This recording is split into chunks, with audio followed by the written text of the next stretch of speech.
إن الحمد لله تعالى نحمده ونستعينه ونستغفره ونعوذ بالله من شرور أنفسنا وسيئات أعمالنا من يهده الله فلا مضل له ومن يضلل فلا هادي له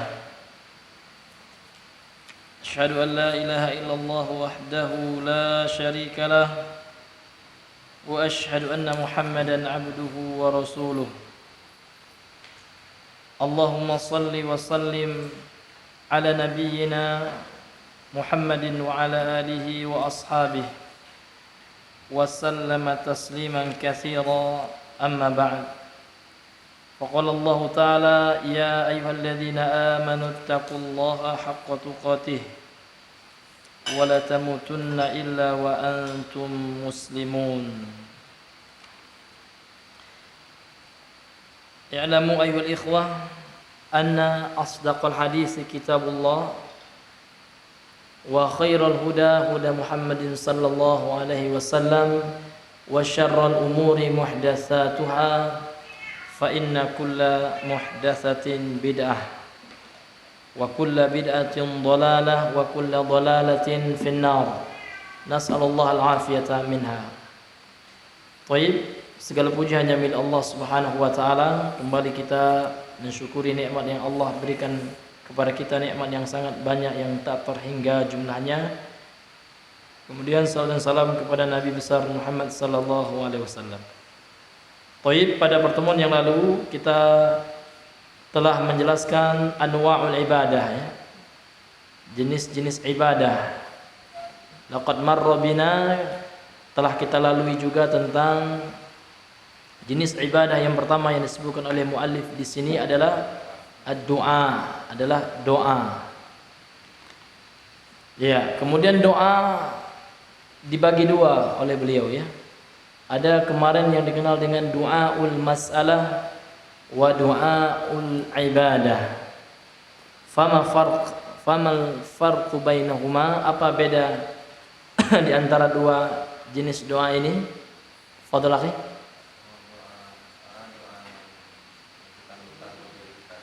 Iya.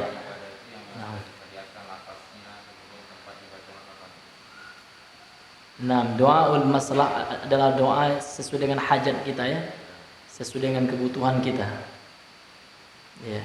Dan doa masalah ini boleh, ya kan, kita berikan kepada selain Allah dengan syarat apa kemarin? Ayyakuna qadiran wa alla yakuna ghaiban, qadiran hadiran, ya. La budda ayyakuna qadiran wa hadiran, ya kan. Orang yang kita minta itu pertolongannya gitu kan, itu harus mampu melaksanakannya dan hadir, ya, bukan orangnya jauh gitu kan. Dia hadir, baik itu hadir dengan nyata atau hadir kita di zaman sekarang bisa dihubungi dengan telepon, ya. Pak, tolong Pak, dikirim uangnya, bantu saya lagi nggak ada uang. Ini boleh, ya. Ini bukan syirik kita, ya, karena orang itu mampu dan hadir gitu. Ya. Ini adalah bentuk minta tolong yang tabi'i, ya, yang manusiawi, ya. Ya. Namun kalau doa al-ibadah, apa kemarin makna dari doa ibadah itu, akhi?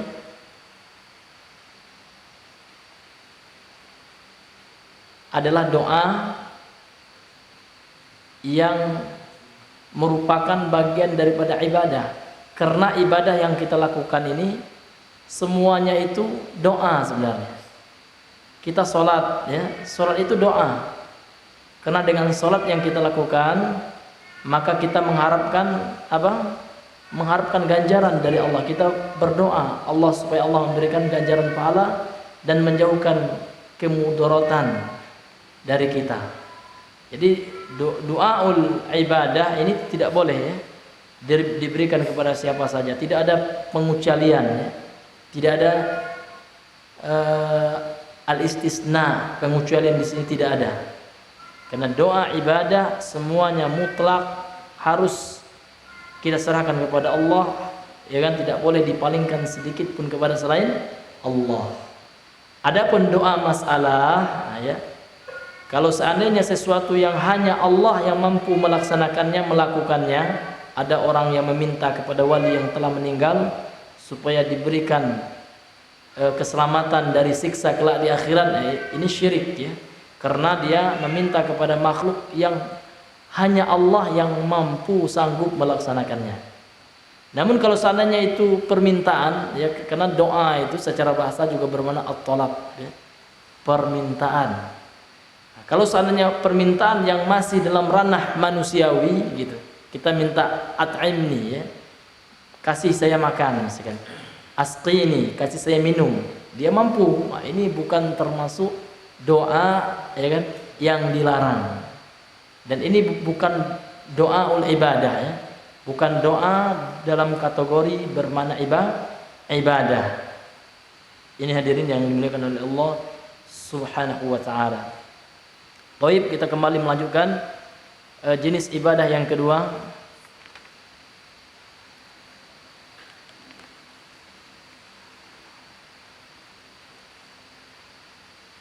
Qala al-muallifu hafizahullahu ta'ala, qala al-muallifu rahimahullahu ta'ala, berkata penulis yang semoga dirahmati oleh Allah Subhanahu wa taala, wa nafa'ana bi ghaziri ulumihi wa ghafarallahu lahu wa liwalidayhi, amin amin ya rabbal alamin. Semoga Allah Subhanahu wa taala memberikan manfaat bagi kita atas keluasan ilmu penulis ini.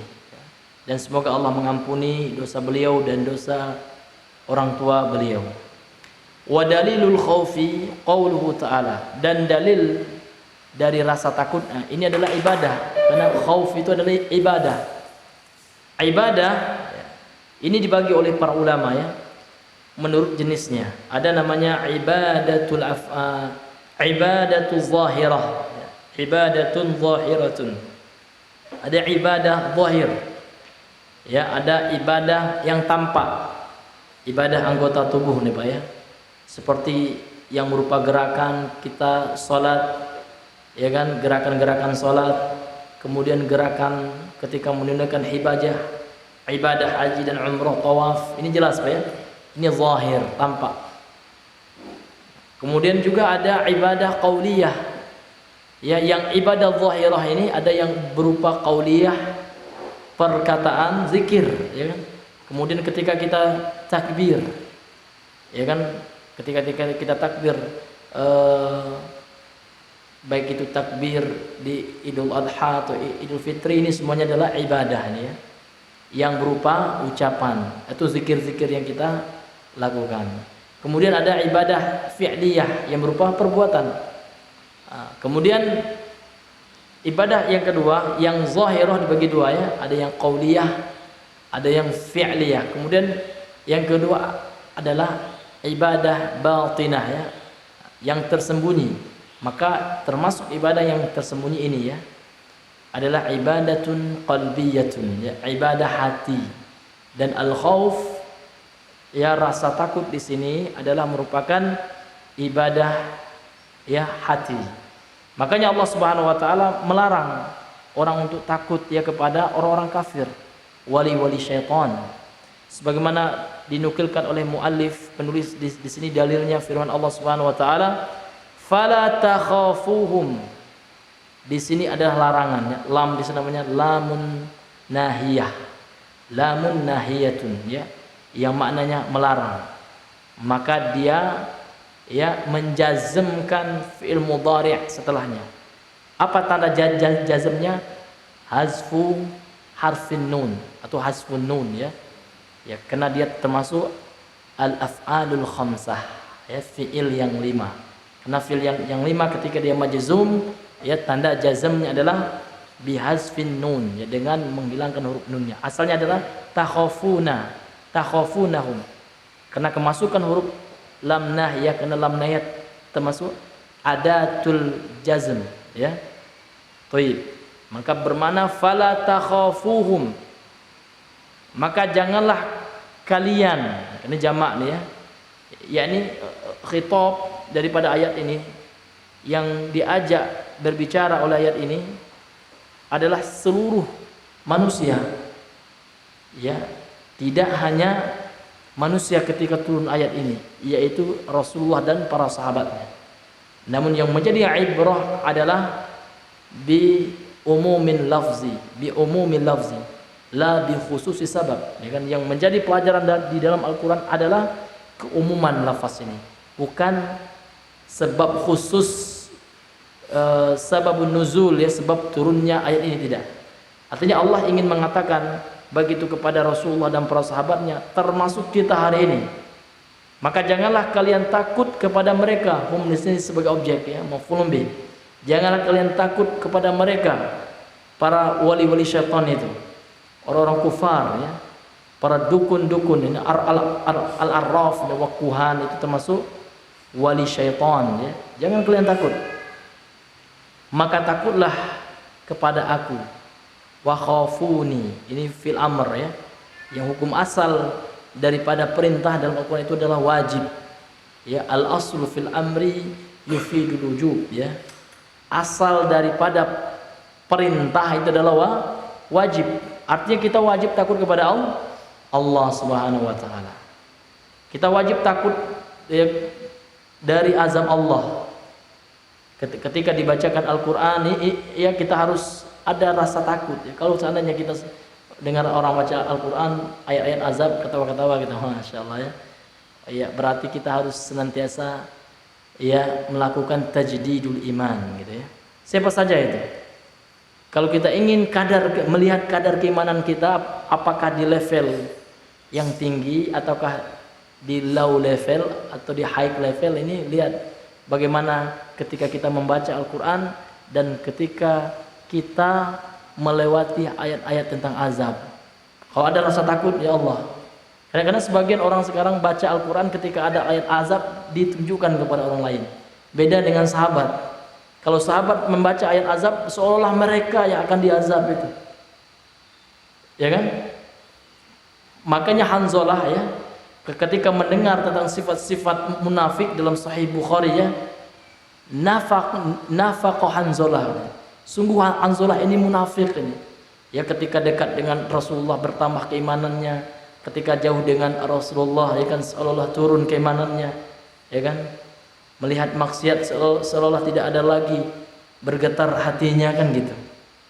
Beliau merasa menjadi orang munafik, gitu. Maka Nabi mengatakan bukan itu maksudnya, kan. Ya. Demikian juga sahabat, ya. Ketika para sahabat mendengar firman Allah Subhanahu wa taala, alladzina amanu wa lam yalbisu imanahum bidzulmin ulaika lahumul amnu wa hum muhtadun. Maka sahabat mengatakan, ayuna lam yazlim nafsu, siapa di antara kami ini yang belum pernah berbuat zalim kepada dirinya, wahai Rasulullah. Ya kan? Jadi mereka merasa itu adalah mereka yang melakukan kezaliman itu. Ya kan? Maka Nabi mengatakan, wal amru laisa kama tazunnun. Masalahnya bukan zalim yang dimaksud, bukan seperti yang kalian kira. Namun zalim yang dimaksud dengan ayat ini adalah dosa syirik besar. Ya kan, sebagaimana firman Allah dalam surah Luqman ayat 13, inna syirka la zulmun azim. Artinya kita ambil pelajaran, ya kan, bahwa sahabat itu ketika membaca ayat-ayat tentang azab, mereka merasa diri mereka yang sedang diingatkan oleh Allah, bukan dilemparkan kepada orang lain, ya. Ya, sebagaimana, ya, sebagian dari kita kalau membaca ayat-ayat tentang surga merasa Masya Allah saya mau surga, ya. Ya. Namun ketika membaca ayat-ayat tentang ancaman-ancaman dilempar, ini untuk orang lain, ya. Ya, ini berbeda, Pak, ya. Kalau para sahabat dahulu tidak. Ya, mereka memiliki, ya kan, rasa takut yang sangat luar biasa, ya. Karena dengan rasa takut itulah yang akan nanti memberikan kepada mereka ketenangan di akhirat. Karena Nabi mengatakan, ya, sebagaimana maknanya dalam hadis yang sahih, ya, sesungguhnya Allah Subhanahu wa taala tidak akan mengumpulkan pada diri seseorang itu khaufain, ya kan? Dua rasa takut. Idza khafani fid dunya amanahu fil akhirah. Kalau seandainya dia takut kepadaku di dunia ini, aku akan berikan rasa aman kepada dia di akhirat. Namun sebaliknya, idza amanani fid dunya, kalau seandainya dia merasa aman dengan azabku, tidak merasa takut di dunia, maka aku akan berikan kepadanya rasa takut dan khawatir kelak di akhirat. Maka kita harus takut, Pak ya. Makanya seorang hamba itu bainar raja'i wal khauf, di antara harap dan takut. Ya, kita harus selalu takut kepada Allah Subhanahu wa taala. Jangan kita merasa, ya kan, merasa aman dengan azab, ya, dengan tergelincirnya dari jalan hidayah. Karena betapa banyak kita saksikan saudara-saudara kita yang dahulunya telah menepaki jalan mereka di jalan hidayah, namun ternyata na'udzubillahi min dzalik, ya, dipalingkannya hatinya oleh Allah Subhanahu wa taala. Maka untuk itu kita jangan, ya kan, jangan bermudah-mudah terhadap jalan-jalan kesesatan. Karena tatkala kita menyeleweng sedikit saja ke jalan kesesatan, ya kan, na'udzubillahi min dzalik, kita khawatir kita akan dipalingkan hati kita oleh Allah Subhanahu wa taala. Falamma azaghallahu qulubahum. Ya, ketika mereka, ya kan, berpaling gitu, coba-coba untuk melakukan kesesatan, akhirnya Allah sesatkan, Allah palingkan hati mereka, sehingga hanya mereka jatuh ke dalam kesesatan dan sulit kembali ke jalan hidayah. Maka ibadah takut ini luar biasa, ya, yang harus kita pupuk, ya. Bagaimana supaya rasa takut ini selalu ada pada diri kita? Maka kita senantiasa membaca Al-Quran, ya, merenungi dan mentadaburi ayat-ayat Allah yang menjelaskan tentang azab, dan kita merasa kitalah yang akan diazab oleh Allah. Kalau kita sudah merasa seperti itu, insya Allah ada rasa takut, dan kita mengingat dosa-dosa yang pernah kita lakukan, ya kan? Siapa yang menjamin, Pak, dosa-dosa yang kita lakukan itu diampuni oleh Allah? Ya kan? Tidak bisa, nggak ada yang bisa menjamin. Kita nggak tahu gitu. Ya kan? Maka kita tidak boleh merasa aman dengan makar Allah, dengan bahaya siksa Allah, azab Allah Subhanahu wa taala. Kemudian hadirin yang dimuliakan oleh Allah Subhanahu wa taala, ini adalah dalam surah Al-Imran 175. Kemudian qala syarihu rahimahullahu taala, berkata pensyarah yaitu Al-Imam Ibnu Utsaimin rahimahullahu taala, beliau akan memberikan kepada kita definisi atau ta'riful khauf, ya. Apa itu definisi dari kata takut, ya kan? Beliau mengatakan al-khaufu huwa adh-dhu'ru. Al-khaufu huwa adh-dhu'ru. Adh-dhu'ru, ya, ini adalah masdar dari kata dha'ara, ya. Apa maknanya akan beliau jelaskan. Jadi al-khaufu ini ada kesamaan dengan kata az-zu'ru, ya, bi dhammil dzal, ya, bi dhammil dzal, ya, dengan mendhammahkan huruf zal ini, ya. Az-zu'ru. Az-zu'ru itu kalau kita lihat kamus artinya khawatir, ya. Jadi takut ini ada kesamaan makna dengan khawatir, ya. Karena seseorang yang ada kekhawatiran di hatinya berarti menunjukkan dia takut, ya kan? Tapi kalau nggak ada rasa cemas, nggak ada rasa khawatir, ya, tenang-tenang, ini nggak takut, ya, Pak, ya. Ini harus dilatih memang, Pak. Ya kan, bahkan Al-Imam Ibnu Qayyim rahimahullah taala mengatakan kalau seandainya engkau tak bisa menangis, ya kan, maka menangislah meskipun engkau berpura-pura gitu, ya. Memang sesuatu itu harus dilatih, Pak. Ibadah hati ini dilatih, ya kan. Misalkan kita orangnya nggak bisa sabar, ya. Kalau sabar itu memang nggak bisa, nunggu lama-lama tuh nggak bisa, itu dilatih, gitu. Ya kan? Ada juga orang yang nggak bisa tersenyum, ya, bawaannya suka marah, itu dilatih memang. Karena memang tersenyum itu ibadah, ya kan? Memang sifat karakter dasarnya pemarah orangnya. Sekarang dia harus ramah, karena ramah itu adalah ibadah. Dia harus melatihnya. Demikian juga rasa takutnya, Pak. Dilatih gitu. Waduh, gimana nih, ya? Ya kan? Saya ingin takut. Kita latih, ya. Dan dengan kita memikirkan kematian, ya kan, kita ingat, ya kan, bagaimana siksanya Allah. Kita baca buku gitu, ya. yang berkaitan dengan siksa azab neraka, ini termasuk upaya, termasuk jalan bagaimana kita menumbuhkan rasa takut dalam hati kita, ya kan? Yang menyebabkan orang itu tidak takut, Pak, karena lalai, karena terlalu sibuk dengan kehidupan dunia, terlalu panjang angan-angan. Ini jauhlah orang itu dari kata takut, ya. Karena dalam pikirannya itu dunia, dunia, dunia. Namun kalau seandainya dalam kamusnya itu selalu dia ingat mati, ya Allah, ya, nanti saya meninggal, ya Allah, kalau saya berbuat maksiat, apa yang akan saya jawab ketika Allah tanya ini, ya kan? Ini. Dan doa juga, Pak, ya. Kita harus senantiasa berdoa kepada Allah, semoga Allah Subhanahu wa taala menjadikan kita orang-orang yang takut kepada Allah. Jangan lupakan doa. Takut itu adalah kekhawatiran, ya, adz-dzu'ru wa huwa fi'alun, dan dia adalah rasa, perasaan, ya kan, emosi, ya kan, perasaan yang meluap dari hati seseorang. Ini infialun, ya, luapan perasaan gitu, ya. Nah, memang rasa takut itu adalah perasaan, Pak, ya.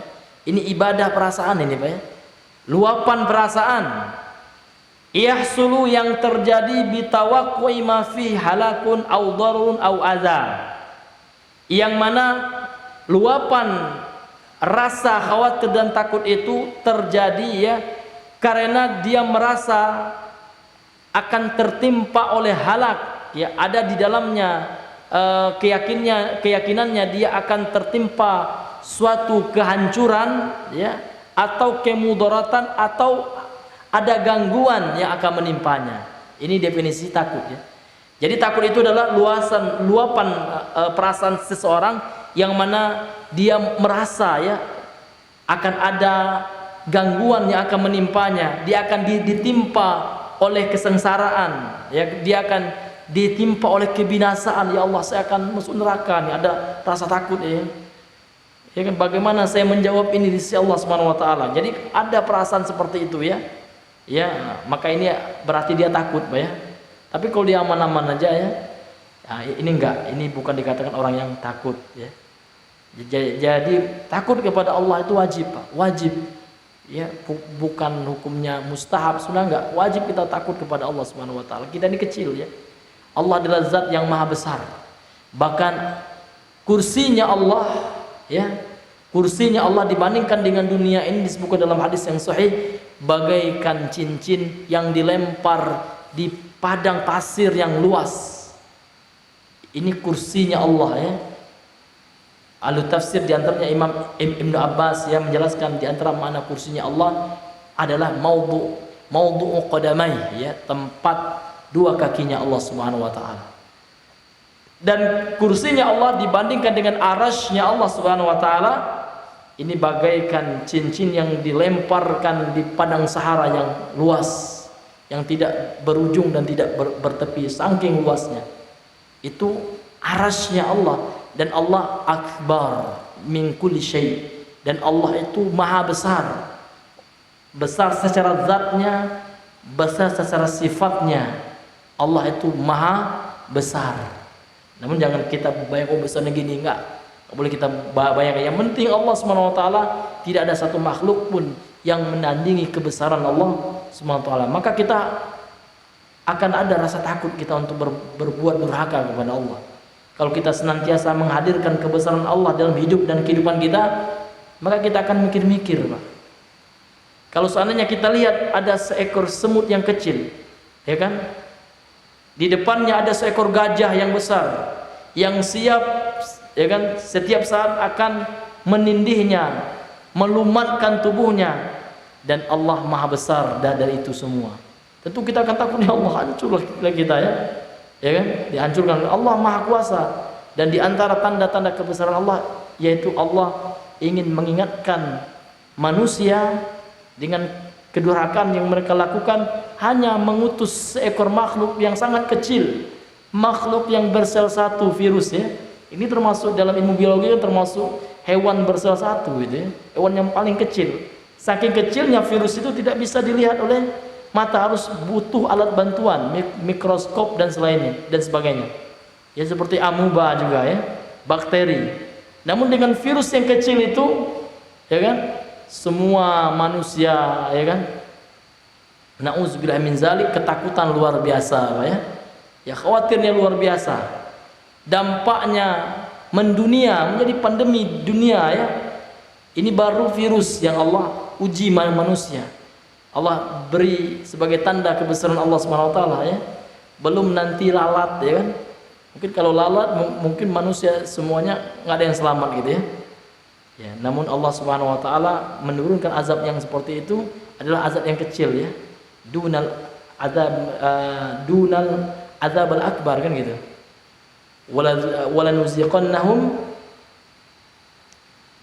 minal azabil adna dunal azabil akbar la'allahum yarji'un ya. Allah Subhanahu wa taala merasakan, menimpakan kepada manusia ya kan, azab yang kecil di dunia ini ya, dunal azabil akbar ya, sebelum azab yang besar di akhirat ya. Semoga manusia dengan itu bisa kembali kepada Allah. Kemudian kata beliau, wa qad nahallahu subhanahu wa ta'ala an khawfi awliya'i syaitani wa amara bi khawfihi wahdahu. Dan sungguh Allah telah melarang. Ini penegasan ya, huruf qad ini kalau masuk ke fi'il madhi ini memberikan makna penegasan, ditahqiq ya, untuk menegaskan. Sungguh benar-benar Allah telah melarang dari takut kepada ya wali-walinya syaitan, dan Allah memerintahkan untuk takut kepada Allah semata ya. Nggak boleh kita takut dengan jin Pak ya, nggak boleh kita takut dengan dukun. Kemana harus sekarang nanti saya disantetnya Ustaz, jangan takut ya kan. Allah sudah mengatakan kalau kita benar-benar beriman kepada Allah, kita yakin mereka adalah walinya syaitan, jangan takut. Karena makarnya mereka itu lemah. Allah sendiri yang mengatakan ya, sebagaimana firman Allah Subhanahu wa taala ya di dalam Al-Qur'an, di antaranya surah An-Nisa ayat yang 76. Pada penggalan terakhir ayat ini Allah mengatakan, inna kaidasyaitani kana dha'ifa. Sesungguhnya makarnya, tipu dayanya syaitan, mereka itu para syaitan itu ya, syaitanul ins, para penyuruh kesesatan, para tukang ramal, para dukun. Kita jangan ragu ya, mereka adalah penolongnya syaitan, walinya syaitan di permukaan bumi ini, dan kita tidak boleh takut ya. Bahkan ada teman saya Ustaz Robi ya, beliau menantang betul ya ya, bahkan beliau mengisi ceramah di desa kampung ini, saksinya Akil ya, di Sampur Kudus di Sumatera Barat itu. Beliau menantang mana yang namanya dukun di kampung ini ya. Kalau memang dia hebat ya, tolong berikan kemudaratan apa? Ya, kemudaratan kepada saya dengan ilmu yang mereka anggap sakti mandraguna itu. Mana rupanya cuman sanggup pakai batu, melempar seng ya, katanya punya ilmu. Ilmu itu yang kalian gunakan itu.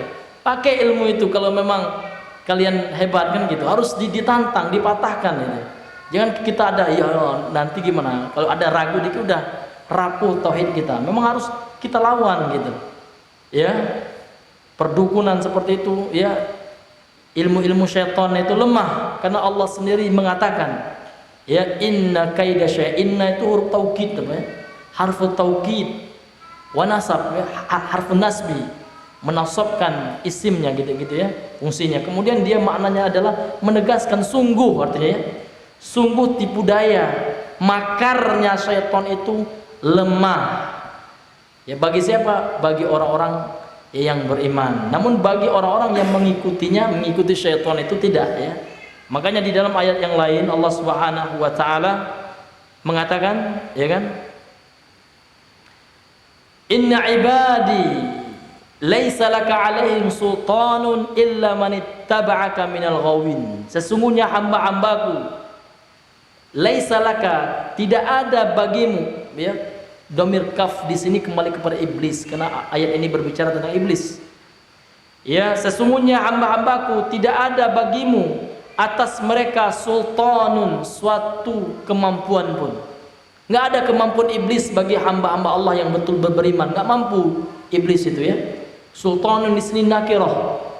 Ini memberikan mana umum, apapun tidak mampu dilakukan oleh iblis dan sekutu-sekutunya dan anak-anak buahnya dan tentara-tentaranya. Yang bisa bermudarat, yang mana iblis bisa memberikan mudarat adalah kepada illa manittaba'aka minal ghawin, kecuali barang siapa yang mengikuti engkau wahai iblis di antara hamba-hambaku yang ghawin ya, yang sesat, yang tidak mengikuti petunjukku. Ya kan? Ini hadirin yang dimuliakan oleh Allah Subhanahu wa taala. Maka kita tidak boleh takut ya. Tidak boleh gentar ya. Kalau di kampung kita misalkan ada dukun ya, harus kita jelaskan kesesatannya kan gitu. Jangan ada rasa takut, nanti saya kena santet ya. Ya, kalaupun kita kena santet tetap kita mengatakan ini lemah ya. Kita sedang diuji oleh Allah Subhanahu wa taala. Ya kan? Allah ingin menguji keimanan kita kepada Allah Subhanahu wa taala. Bahkan diceritakan ada seorang mahasiswa di Universitas Islam di Madinah itu. Dia berasal dari Afrika ya. Bahkan di kampungnya itu luar biasa Pak, perdukunan, khurafat ya. Kemudian tatoyur nih tersebar, na'udzubillahi min zalik. Dan itu yang ingin dia berantas, dan dia tidak ada sedikit pun keyakinan terhadap itu ya, karena dia sudah mengenal akidah sunnah gitu. Ketika dia balik ya dia melawan itu semua ya, seperti ada keyakinan masyarakatnya kalau dia sedang lewat melintas ular berarti sial ya kan. Pernah dia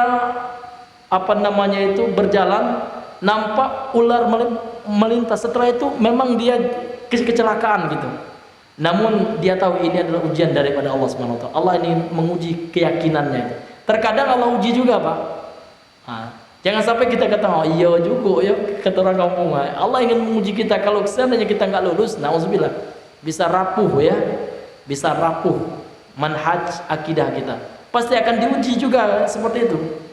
Ya, namun kita tidak akan goyah kalau seandainya akidah kita sudah kokoh, mau kita dibunuh sekalipun, mau kita mati sekalipun, kalau itu syirik ya tetap syirik, ya kan? Kalau itu adalah khurafat, ya tahayul, ya kan? Kalau itu seandainya penyimpangan, tetap kita kata penyimpangan, dan kita mudarat yang kita terima bukan lantaran itu. Ini adalah ujian dari Allah Subhanahu wa taala. Bahkan Nabi Ayub saja diuji, ya kan? Syaitan ya kan berupaya untuk menggoyahkan iman Nabi Ayub, diuji ya. Apakah Nabi Ayub setelah itu beliau mengaku ya hebat setan ya kan? Dia bakar rumahku, kemudian dia racuni ternakku? Tidak. Itu adalah ujian daripada Allah. Allah ingin mengetes keimanan Nabi Ayub gitu. Dan kita pun terkadang ada yang seperti itu juga, seperti kejadian yang mahasiswa Madinah ini. Beliau memberantas khurafat di negerinya, terkadang beliau orang-orang menyangka itulah ya, karena nggak percaya gitu kan. Terjadi ya, terkadang diuji dengan seperti itu. Namun keyakinan kita tetap mengatakan ini bukan lantaran karena khurafat itu, ya kan? Mudarat yang dipakai tetap ini adalah datang namun kebetulan saja. Allah tentu ingin menguji ya keimanan seseorang. Bahkan diceritakan juga ya, ada salah seorang yang tidak lulus dia dari ujian ya. Ini juga diceritakan oleh salah seorang ustadz ya, Ustadz Robi juga ya. Kata beliau, ada seorang ikhwan sudah ngaji bertahun-tahun di Jakarta, bahkan pernah ngaji dengan Ustaz Yazid katanya. Suatu saat beliau diuji dengan kehilangan uang, kalau nggak salah kata beliau 100 juta gitu, uangnya hilang gitu. Ketika itu kebetulan dia pulang kampung gitu, maka akhirnya apa? Qadarullah dia nggak lulus ujian gitu. Dia terpengaruh oleh ucapan orang kampungnya, sekali ini nggak apa-apa lah ya, sekali-kali ya kita tanyalah kepada dukun gitu ya. Akhirnya apa? Udah ngaji nih, na'udzubillah ya, terpengaruh juga ya kan, nggak kokoh dia ya. Akhirnya apa? Akhirnya dia mendatangi dukun, nanya kemana sih hilangnya uang 100 juta, baru 100 juta belum nyawanya melayang, sudah goyah ini. Maka kita harus butuh berdoa gitu kepada Allah Subhanahu wa taala. Ya, supaya kita dikokohkan tidak di atas tauhid ini, karena tauhid ini tidak cukup sekedar hanya teori gitu ya, pengetahuan ilmu, tapi butuh pengamalan. Itu yang terpenting ya kan, pengamalan tauhid kita di lapangan seperti apa gitu. Ya, jangan kita segan sedikit ya kan kepada orang tertentu ya. Enggak berani lagi kita membahas tauhid gitu ya. Nauzubillahi min zalik. Baik, kita lanjutkan. Wal khaufu salasatu anwa'in. Ya.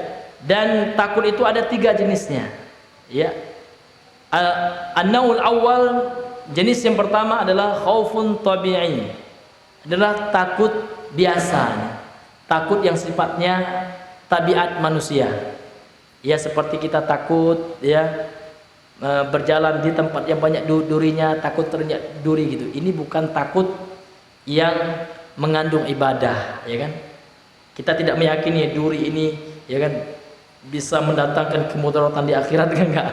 Ya, namun kita hanya takut yang sifatnya tabiat manusia, yang sifatnya ya naluri manusia. Ini namanya takut tabi'i atau tabi'i.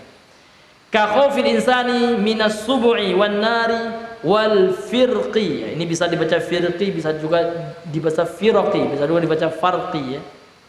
Seperti takutnya manusia dari binatang buas.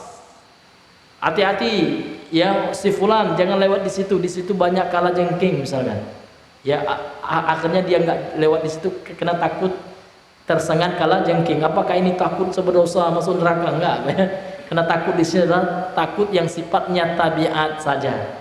Ya, misalkan jalan itu ada kaca belingnya. Ya, banyak belingnya. Apalagi kita lagi enggak pakai sepatu atau pakai alas kaki ya. Kita khawatir kalau jalan di situ terinjak paku atau terinjak beling itu luka. Takutnya kita, ini namanya takut tabi'i. Ini bukanlah takut yang dilarang gitu. Iya. Atau takut karena api gitu, wanar ya, ini maktuf kepada al-insan ya, wanari wal firqi. Atau takut karena berpisah ya, takut karena berpisah dari orang yang kita cintai gitu kan. Nah, selama rasa takut ini tidak mengantarkan kita kepada perkara yang haram, maka hukum asalnya mubah. Ini boleh-boleh saja karena ini sifatnya tabiat gitu. Wa hadza la yulamu alaihil abdu, dan ini takut ini tidaklah menyebabkan dicela ya atasnya seorang hamba. Artinya seorang hamba tidaklah dicela karena rasa takut yang tabiat ini, yang tabii ini. Ya, tidak apa-apa ya, hukum asalnya mubah. Ya. Qala Allah Ta'ala an Musa sallallahu alaihi wasallam. Allah Subhanahu wa taala berfirman, menjelaskan, mengkisahkan tentang Nabi Musa. Ketika Nabi Musa menonjok ya orang Mesir waktu itu ya, karena atas permintaan Bani Israel ya kan, karena Nabi Musa kan dari Bani Israel, keturunan Bani Israel yang tinggal di Mesir. Kalau Mesir itu bukan ya, bukan Bani Israel, mereka keturunan Firaun gitu, itu bukan Bani Israel ya. Namun Bani Israel kan ditindas waktu itu, ya kan. Kemudian ada sengketa antara sukunya Nabi Musa, Bani Israel ya, dengan orang Mesir itu. Maka akhirnya Nabi Musa menonjok dan meninggallah orang Mesir itu, dicari Nabi Musa gitu ya, menjadi buronan beliau gitu kan, dicari gitu ya, wanted gitu. Maka Allah Subhanahu wa taala mengkisahkan tentang beliau dalam surah Al-Qasas ayat 17 18 ini, fa asbaha fil madinati, maka jadilah ya, fa asbaha ini adalah fi'il madhi ya, fa'ilnya adalah dhamir huwa mustatir ya, takdiruhu ya Nabi Musa. Maka jadilah Nabi Musa fil madinati, di dalam kota, khaifan ya, menjadi khaifan ini sebagai hal ya. Ya, jadi keadaan beliau menjadi takut gitu. Beliau takut di kota itu karena sudah memukul salah satu orang Mesir itu ya kan. Kemudian beliau cemas, khawatir ya kan, ya taraqqab, dengan senantiasa memerhatikan kan, fokus melihat, memantau ya kan, jangan-jangan ada tentara ataupun polisinya Firaun ya kan, yang akan menangkap beliau. Jadi takutnya beliau ini bukanlah takut ibadah, ataupun bukanlah takut yang hukumnya haram. Ini adalah takut yang sifatnya tabiat manusia. Contohnya kita, kalau seandainya kita mau dilaporkan orang seperti itu ya, ada kasus yang kita lakukan yang melanggar hukum misalkan, pasti ada dalam hati kita rasa khawatir. Itulah takut yang dirasakan oleh Nabi Musa, bukanlah takut yang hukumnya haram atau yang hukumnya syirik gitu ya. Karena ini hanyalah sekedar takut yang sifatnya tabiat atau sifatnya naluri kemanusiaan saja. Sudah masuk waktu? Baik, ya mungkin sampai di sini dulu, insyaallah kita lanjutkan sedikit setelah salat Isya ya. Subhanakallahumma bihamdika asyhadu an la ilaha illa anta astaghfiruka wa atubu ilaik. Assalamualaikum warahmatullahi wabarakatuh.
Ini sebuah kaidah yang sangat luar biasa yang harus kita catat ya, kita hafal ya. Ya, li'anna ma kana sababan, karena sesungguhnya apa saja yang menjadi sebab litarki wajibin, dalam meninggalkan yang wajib atau melakukan yang haram, maka hukumnya haram. Jadi wasilah itu mengikuti hukum ghoyahnya, tujuannya gitu ya. Iya. Jadi setiap sebab yang mengantarkan kepada perkara haram hukumnya haram. Jadi HP ini bisa jadi haram, Pak.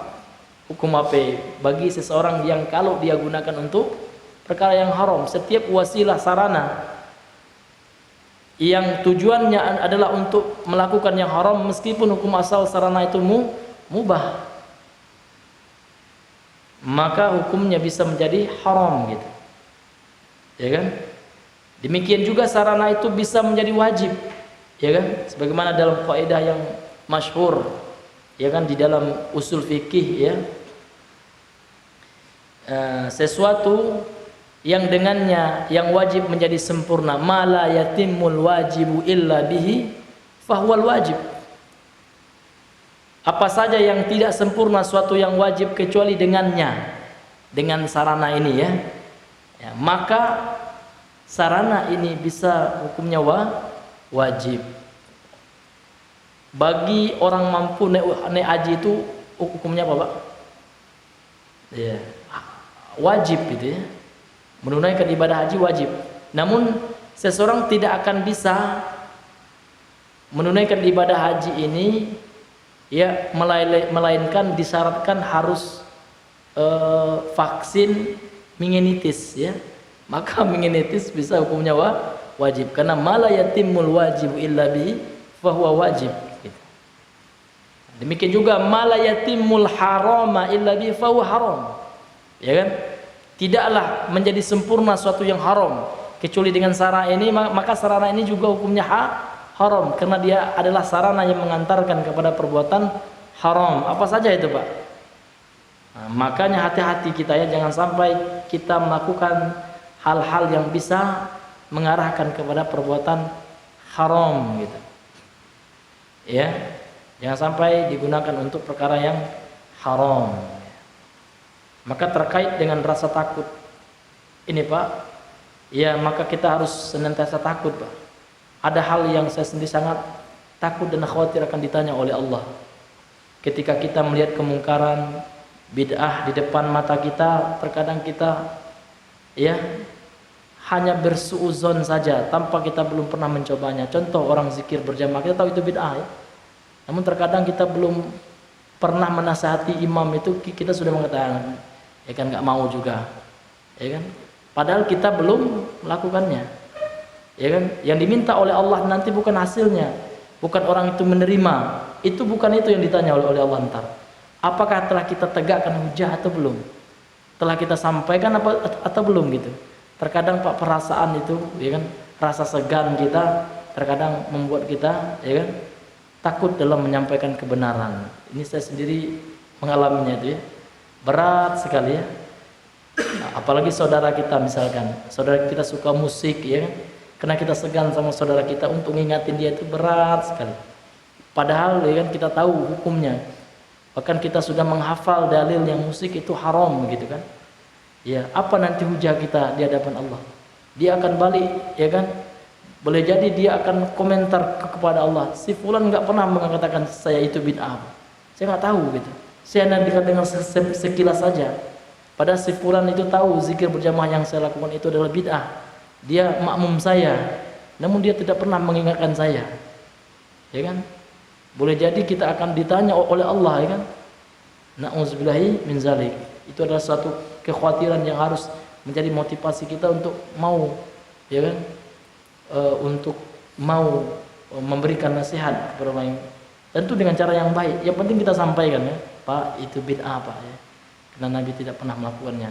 Mau dia marah sama kita terserah gitu kan. Yang penting kita sudah melakukan iqamatul hujjah. Ya. Ya, dan itu terkadang berat sekali, itu ujian ya, Pak ya. Saya salah satu yang saya khawatirkan itu kan. Ya kan, kita yang sudah sholat sekarang nampak orang yang lalu lalang ya kan. Terkadang kita nggak berani, malu, segan ya untuk mengajaknya untuk sholat. Itu perkara sepele, padahal itu nanti luar biasa di sisi Allah ya. Ya kan, karena setiap ilmu yang kita miliki akan ditanya oleh Allah. Ya kan, apa yang kau amalkan dari ilmumu dan apakah sudah yang kau sampaikan? Itu haknya ilmu gitu. Harus disampaikan gitu. Tentu dengan cara yang baik ya, nggak akan marah Pak ya. Ya, tidak akan marah orang itu kalau kita sampaikan aja. Ya, namun kalau dia terima, alhamdulillah, nggak terima, kita sudah menegakkan hujah kita di hadapan Allah. Itu yang terpenting. Yang penting sudah kita sampaikan gitu. Ya. Apalagi yang mereka yang memiliki follower itu ya, sudah Ustadz Kabir ya. Namun terkadang yang bikin kita miris ya, sudah benar dia katakan itu bid'ah zikir berjamaah, tapi klarifikasi pula minta maaf, itu yang terkadang sedih kita gitu kan. Padahal umat sudah mengikutinya, dia sudah terkenal kan gitu. Banyak kali klarifikasi gitu. Ya kan? Kalau klarifikasinya untuk menguatkan yang dia sampaikan bagus. Seperti Ustadz Khalid itu ya, Arurai itu, Masya Allah ya. Beliau klarifikasi juga, namun untuk menegaskan lagi apa yang beliau sampaikan, bukan menarik ucapannya gitu. Ini yang ditakutkan. Kalau ini menunjukkan rasa takut beliau kepada Allah, ya kan? Ya, nasibuhu kadzalik wallahu hasibuhu wala nuzakki ahadan gitu kan. Allah gitu. Ya, kita menganggap seperti itu, Allah lah yang menghitung beliau dan kita tidak mensucikan ya kan seseorang pun di atas Allah Subhanahu wa taala. Taib, ini suatu kaidah yang sangat besar ya faedahnya ya. Segala sesuatu sebab yang menyebabkan seseorang meninggalkan yang wajib dan melakukan yang haram, maka hukumnya haram. Apa di antara contoh itu akil? Ya. Sababat litarki wajib ini contohnya apa? Suatu sebab yang membuat seseorang meninggalkan yang wajib, salah satu contohnya apa? Di antara contohnya gitu. Ini banyak ya, banyak contoh itu insyaallah.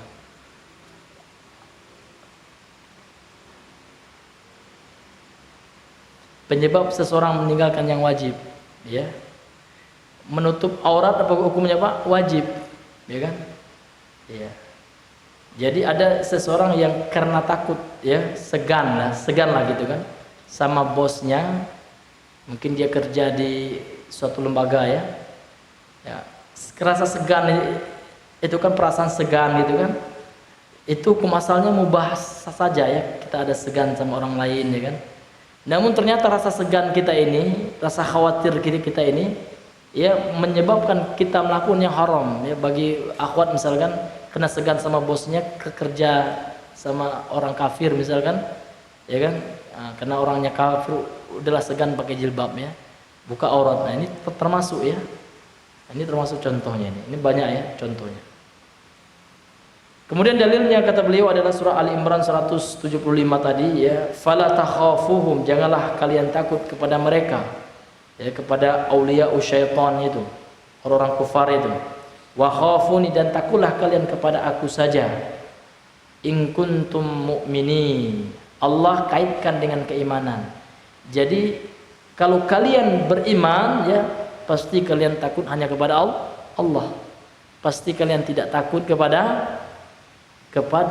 wali-wali syaitan. Ya, di antara kita contohkan tadi kepada dukun.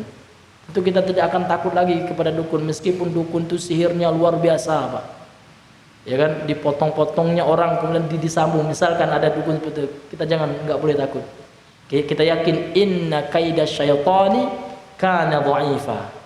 Sesungguhnya tipu daya syaitan, mereka ada para syaitan itu, syaitanul ins, syaitan dari golongan manusia, para dukun itu ya, para tukang sihir, saharah itu, sahir. Gak boleh kita gentar takut ya. Makanya ada Ustadz Robi juga bercerita ya, pernah ya kan, seorang dukun katanya memiliki ilmu kebal ya. Kesini kata-kata beliau, saya tidak menguji bapak dengan benda tajam, enggak. Cukup dengan pipet untuk saya minum airnya aja. Sini kalau memang bapak berilmu sini ya, insya Allah tembus gitu. Namun nggak berani ya dukun yang nggak berani ya. Karena memang dukun itu memang harus dipatahkan hujahnya gitu ya. Harus disingkap kebatilannya, harus direndahkan betul gitu ya. Supaya mereka jangan bangga dengan kedudukan, harus direndahkan memang betul dukun itu Pak ya. Nggak boleh kita kasih angin gitu ya. Karena akan menyesatkan, bahkan mengkafirkan manusia ya. Orang yang yakin dengan kekufurannya, bisa menjadi kufur dia, karena as-sihr itu kan salah satu nawaqidul Islam. Na'udzubillahi min zalik. Wal khaufu min Allah ta'ala yakunu mahmudan aw yakunu ghairu mahmudin. Dan takut kepada Allah itu ada yang menjadi terpuji dan ada pula yang menjadi tidak terpuji. Ya kan? Takut kepada Allah yang terpuji itu seperti apa? Maka ghayatuhu ayyahula bainaka wa baina ma'siyatillah. Ya. Takut kepada Allah yang terpuji itu apabila tujuannya membuat, ya kan, memisahkan antara kita dan antara Allah dan antara bermaksiat kepada Allah. Artinya yang membuat kita tidak bermaksiat kepada Allah gitu. Ketika kita takut kepada Allah sehingga rasa takut itu menghalangi kita untuk berbuat maksiat. Inilah khaufun mahmudun itu ya. Khauf yang terpuji gitu. Bihaitsu yahmiluka ala fi'lil wajibat, yang menyebabkan engkau, yang membawa engkau untuk melakukan, mengerjakan perkara yang Allah wajibkan, wa tarkil muharramat, kemudian yang membawamu, yang mendorongmu lah ya untuk meninggalkan perkara yang haram. Itulah takut yang terpuji. Tapi ada pula orang yang takut kepada Allah namun takutnya itu tidak terpuji, Pak. Malah membuat dia putus asa ya, dia takut ya, takut akan tahu lah, malas lagi sholat ya, kan saya akan masuk neraka juga ya. Nah ini na'udzubillah, ini takut yang tidak terpuji ini ya. Namun takut yang harus kita pupuk, yang harus kita ya kembangkan, yang harus senantiasa kita suburkan dalam hati kita. Bagaimana kita rasa takut kita itu membuat kita tidak bermaksiat kepada Allah. Kita selalu menghadirkan, ya kan, kebesaran Allah, kita selalu mengingat azabnya Allah. Ketika kita hendak melakukan yang haram, ya kita ingat bahwasanya setiap perbuatan Allah akan balasi, Pak. Ya kan? Wa may ya'mal mithqala dzarratin khairan yarahu wa may ya'mal mithqala dzarratin syarran yarahu, ya kan?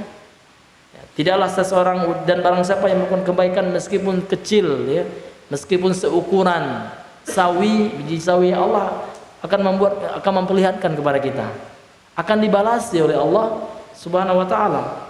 Ketika kita ingat itu, demikian juga keburukan yang kita lakukan, syarr yang kita lakukan, sekecil apapun kita akan melihatnya.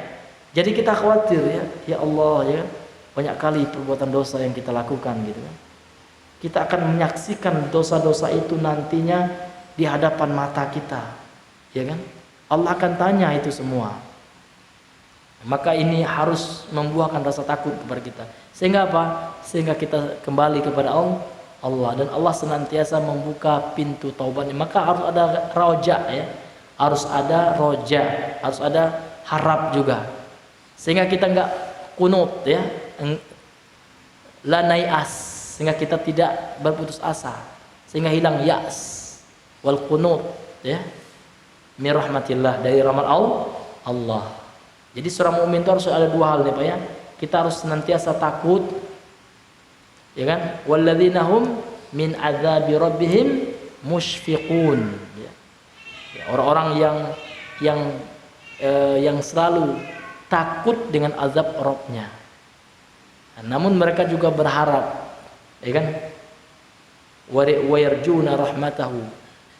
Orang-orang yang selalu mengharapkan rahmat dari Allah, ya, ampunan dari Allah. Satu sisi kita takut dengan azabnya Allah, satu sisi kita juga harus senantiasa mengharapkan rahmat Allah. Apalagi orang-orang tua gitu ya, yang memang usianya sudah tidak muda lagi, sudah 40 tahun ke atas, ini lebih dia kuatkan, ya kan, bab roja ya, bab harapnya kan.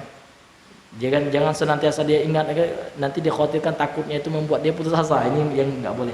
Ini yang takut, yang kata Syekh nanti takut yang ghairu mahmud ya, yang tidak terpuji gitu. Fa idza hasalat hadhihi al-ghayatu sakana al-qalbu watma'anna wa ghalaba 'alaihi al-farhu bi ni'matillahi. Apabila tercapai tujuan ini, ya kan, yakni tujuan takutnya itu adalah supaya dia tidak bermaksiat kepada Allah, ya kan?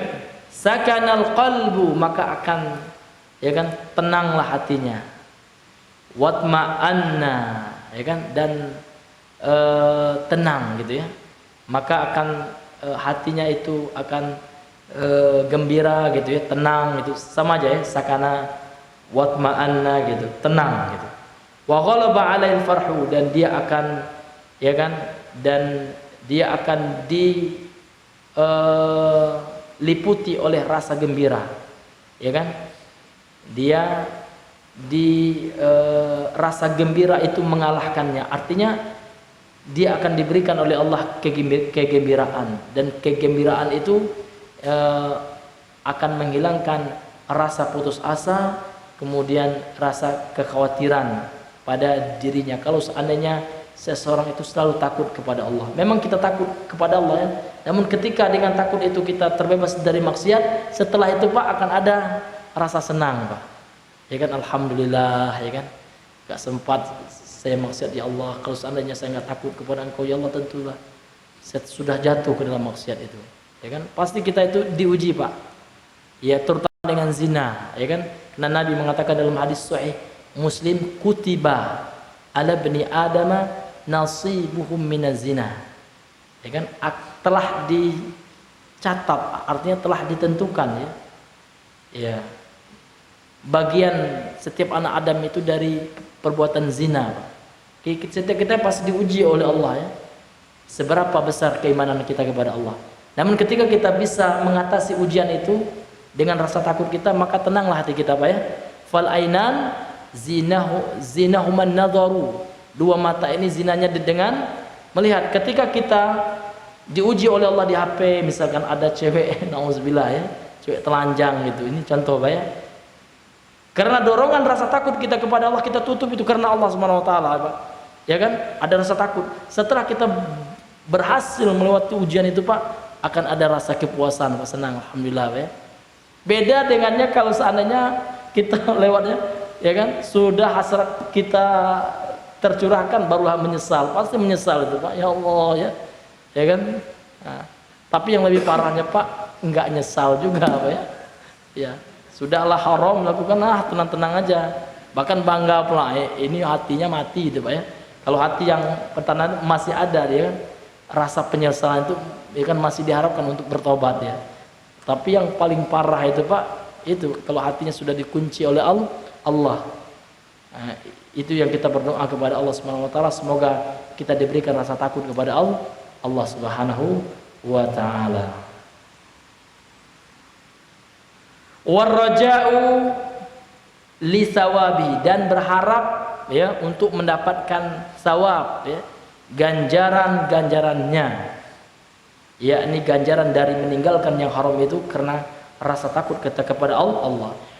Wa ghairul mahmudi, dan takut yang tidak terpuji, ma yahmilul abda alal ya'si, yaitu rasa takut yang membawa seorang hamba untuk putus asa, min rauhillahi wal kunuti, putus asa daripada ya kan rahman Allah, daripada kasih sayang Allah. Ini rauh, min rauhillah kan, karena kata-kata ya's itu selalu ya dikaitkan dengan rauhil ya, rauhud di sini maknanya sama ya, rahmat Allah ya, kasih sayang Allah.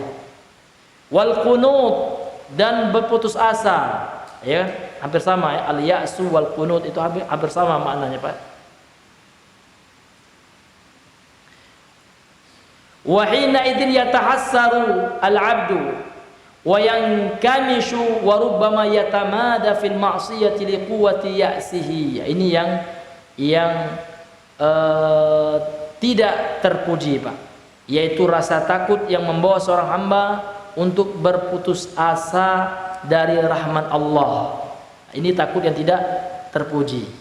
Awalnya takut dia Pak, ya Allah ya, sudah banyak maksiat yang saya lakukan, ya kan, ya kan. Namun setelah itu dia udahlah ya, nggak mungkinlah saya ini selamat lagi nih ya Allah, udahlah maksiat jangan ini ya kan. Maka ya tahassarul abdu ya, wa yang kamishu ya kan. Maka ini membuat ya seseorang hamba ini ya putus asa, kemudian dia terbenam ya kan ke dalam perbuatan maksiat itu, warubbama yatamada, dan terkadang ya kan, dan terkadang seorang hamba itu yatamada ya, terus menerus ya bersikukuh fil maksiyati, di dalam perbuatan maksiat. Ini termasuk apa namanya itu, rasa takut yang tidak terpuji, liquwati ya'sihi kan, yang disebabkan dengan ya kan besarnya, kuatnya rasa putus asanya, pesimis lah gitu ya, besarnya pesimisnya ya kan kepada Allah Subhanahu wa taala, ya enggak optimis lagi dia. Nah, ini kata beliau yang menyebabkan seorang hamba jatuh ke dalam perbuatan dosa, kunut daripada rahmat Allah, berputus asa dari rahmat Allah Subhanahu wa taala. Maka untuk itu hadirin yang dimuliakan oleh Allah Subhanahu wa taala, ya kita senantiasa harus melatih rasa takut yang mahmud ya, rasa takut yang terpuji ini, rasa takut yang bisa mendorong kita untuk meninggalkan maksiat. Inilah takut yang Allah cintai. Inilah takut yang Allah cintai. Inilah takut yang Allah suruh hamba-hambanya. Wa khafuni, kata Allah, takutlah kepadaku. Takut apa maksudnya ini? Ya kan? Takut yang mendorong kita untuk berbuat ketaatan dan meninggalkan kemaksiatan. Ya. Itu jenis yang pertama ya, khaufun tabi'i. Khauf atau takut yang sifatnya apa? Tabiat, ya. Yang sifatnya kemanusiaan gitu ya. Yang sudah Allah fitrahkan pada diri manusia, ada rasa takut, namun dia bukanlah takut yang haram maupun yang syirik. An-naw'u tsani, jenis yang kedua, khauful ibadati, yaitu rasa takut ya kan dari perkara ibadah. Ya, ini ada kaidah nahwu ya. Mudhaf mudhafun ilaih ini terkadang mengandung makna jar di dalamnya, Pak ya. Kitabu Muhammadin contohnya. Maknanya adalah kitabun li Muhammad. Ada huruf jar sebenarnya di dalam ya. Ya, demikian juga khauful ibadah. Ya, ini ada takdir huruf jar ya. Khaufun fil ibadah ya. Khauf di dalam ibadah itu maknanya. An yakhafa ahadan yata'abbadu bil khaufi lahu fahada la yakunu illa lillahi ta'ala wa sarfu li ghairi llahi ta'ala syirkun akbaru. Ya. Takut ibadah itu adalah ayyakhafa ahadan, seseorang takut kepada seseorang itu. Ya, dia takut kepada seseorang yang mana dia beribadah, takutnya itu, dan dia takutnya itu adalah takut yang mengandung ibadah. Ya ta'abbadu bil khauf, ya. Dia beribadah dengan rasa takut tersebut lahu, untuk seseorang yang dia takuti itu. Ya, jadi takut seseorang misalkan takut ya, takut dengan batu besar ya. Kemudian membuat dia harus menyembelih untuk batu besar itu. Terkadang meminta kepada batu besar itu karena dia yakini batu besar itu sakti, ada jinnya gitu kan. Bisa mendatangkan mudarat ya kan, bisa menolak mudarat, mendatangkan manfaat. Nah, ini takut ibadah. Fahada, dan takut ini la yakunu illa lillah ya. Tidaklah ya kan ada kecuali untuk Allah, tidaklah diberikan kecuali untuk Allah gitu. Untuk Allah taala. Fasarfu li ghairillah, maka memalingkannya kepada selain Allah syirkun akbar, dia adalah syirik yang besar ya. Akbar di sini sebagai apa? Sebagai naat ya dari kata syirkun. Ya kan? Nah, namun kenapa kok enggak ditanwin ya? Karena dia termasuk mamnu' minas sarf ini ya. Iya, karena dia wazannya af'alu gitu ya. Ya, isim tafdil dia ya. Ya, syirik yang besar gitu ya. Karena syirik ada yang asghar ya, ada yang akbar ya. Ini termasuk syirik besar ya. Ketika seseorang yang seharusnya takutnya itu adalah takut karena Allah, takut yang mengandung ibadah, namun dia takut, dia palingkan rasa takut ini kepada selain Allah Subhanahu wa taala. Seperti orang takut sekarang ya, dengan mereka yakini ya pantai itu keramat misalkan, di pantai itu ada penunggunya, ada ratu Nyi Roro Kidul atau apalah namanya ya, sehingga setiap waktu tertentu, dalam waktu tertentu mereka harus melakukan ritual di situ, bahkan menyembelih untuk ratu tersebut, ya kan? Yang mana ratu itu adalah makhluk gaib, apakah jin atau apalah gitu kan? Maka rasa takut seperti inilah hadir yang dilakukan oleh Allah Subhanahu wa taala, yang merupakan bentuk dari syirik besar. Nah, ini terjadi ya. Ya, ini bukan hal yang dongeng ini, namun ini kenyataan. Ya, bahkan di kampung saya kalau orang dulu ini ya, sekarang wallahu alam ya, di sebagian kampung seperti itu ya, kalau seandainya ingin buat jembatannya ada rasa takut mereka, ini jembatan ini akan makan tumbal nanti sebelum kita mengkorbankan, menyembelih ya kan kepala kerbau, kepalanya ditanam di situ. Nauzubillah ya, ini masih terjadi ya Pak.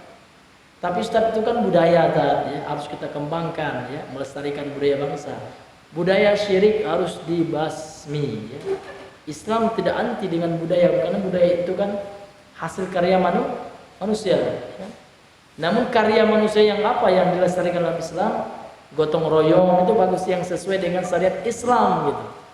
Namun budayanya budaya maksiat, misalkan budayanya nyabung ayam kan, tentulah dilarang gitu. Kan sekarang kan dikit-dikit ya, ini salafi, ini tidak ini kata ya. Ya ini tidak toleran gitu kan, dengan apa istilah mereka itu, dengan kebudayaan lokal, apa istilahnya, apa kearifan lokal ya, kata siapa gitu kan. Kalau kearifan lokalnya adalah gotong royong ya kan, itu bagus, bahkan dipintakan dalam Islam, wa ta'awanu 'alal birri wat taqwa, kita disuruh untuk gotong royong untuk kebaikan dan ketakwaan gitu. Tapi kalau kearifan lokalnya itu menampakkan aurat manusia, tentulah kita tentang gitu ya. Karena ini budaya jahiliyah gitu. Orang jahiliyah yang suka telanjang seperti yang sekarang ini ya, yang mereka katakan itu adalah kearifan lokal. Apalagi kearifan lokal itu ya, ya ngalap berkah dengan tai kebo ya. Ada pula kerbau jadi kiai, aneh bin ajaib gitu ya. Iya, bahkan tai kebo itu mereka yakini sebagai keberkahan ya, padahal ya kan sesuatu yang busuk gitu kan, dijadikan untuk ngalap berkah, itu kemana ya kan? Ini mereka, ini kan budaya inilah yang harus diluruskan gitu ya. Kemudian budaya-budaya yang lainnya, jadi setiap budaya yang mengandung unsur kesyirikan, unsur keharaman, ini harus ditentang, wajib hukumnya Pak ya, bukan dikembangkan gitu ya, bukan harus dilestarikan ya. Karena agama datangnya untuk itu ya. Karena kesyirikan di zaman Rasulullah kan budaya juga, sudah menjadi kearifan lokal orang Quraisy gitu ya. Berbuat syirik gitu kan, kemudian tawaf dalam keadaan telanjang. Ini budayanya orang Quraisy gitu. Datanglah Islam ya kan, memberantas itu semua ya. Adapun budaya-budaya yang lain seperti budaya kedermawaan ya kan, menyiapkan makan, memberikan roti kepada orang yang menunaikan ibadah haji, itu kan bagus ya. Bahkan sampai sekarang kan didukung oleh syariat Islam, tidak bertentangan dengan ajaran Islam. Inilah hadirin yang diberikan oleh Allah Subhanahu wa taala. Ya. Kemudian yang jenis yang ketiga, an-nau'us tsalits. Ya, jenis yang ketiga daripada jenis takut itu adalah khaufus sirri. Ya kan? Takut yang tersembunyi, ya, takut yang sir gitu. Kaya khafa sahibal qabri awwaliyan ba'idan anhu la yu'athiru fihi lakinnahu yakhafuhu ma khafata sirrin fa hadha aidan dzakarahu ulama'u minasyirki, ya. Seperti takut kepada penghuni kubur, ya kan? Atau wali yang jauh darinya. Wali ini masih hidup ya, namun wali ini tidak tinggal bersamanya, namun dia yakin wali ini punya karomah, keramat ya, maka ada rasa was-was dan takut ya. Meskipun takutnya itu ada sedikit Pak ya, sir gitu, ada terbesit rasa takut, kan itu maksudnya.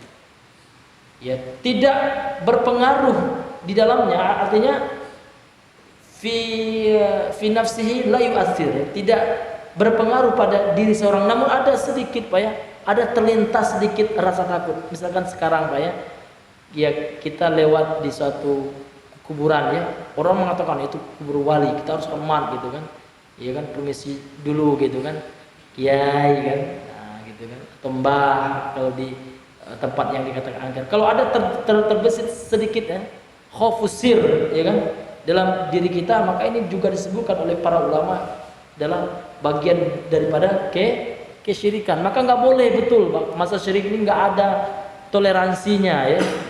Kalau ada itu tempat yang dikatakan angker, ada hantunya, jangan pernah kita dikit oh ya juga ya, mungkin ya ada hantunya kan, takut kita ya. Jangan Pak ya, ini nanti jatuh kita ke dalam khaufus sir itu ya kan. Harus kita tentang itu, hantu apaan yang hantu gitu ya kan. Meskipun nanti kita diuji oleh Allah penampakan, siap kita Pak ya, itu ujian keimanan itu, jangan kita takut gitu ya kan. Oh nanti diuji kita, jangan takut, itu ujian keimanan, tauhid kita diukur oleh Allah ya kan. Nah, namun dalam hati kita ya, kita belajar tauhid ini untuk itu Pak ya, jangan pernah kita takut ya. Inna kaida syaitani kana dha'ifa, itu harus kita pegang gitu ya, Al-Quran ya kan. Inna asdaqal kalami kalamullah, ini perkataan Allah ya. Kita harus yakin seyakin-yakinnya ya kan, tipu daya syaitan itu lemah, tidak apa-apa ya, tidak akan berpengaruh kepada hamba Allah yang betul-betul hamba Allah. Nah, ini hadirin yang dimuliakan oleh Allah Subhanahu wa taala. Dan ini banyak terjadi kalau saya lihat ya, khaufus sir ini ya. Memang orang yang belajar tauhid itu terkadang ya dia tahu itu takutnya. Terkadang kalau dia ini rumah itu hati-hati Ustaz ya, ada hantunya. Terkadang ada juga iya nah. Dia harus hati-hati juga nih harus gini kan. Nah, itu sebenarnya harus kita campakkan itu Pak ya. Itu khaufus sir ini. Betul-betul kita nggak takut, betul-betul kita berani gitu, 100% ya gitu.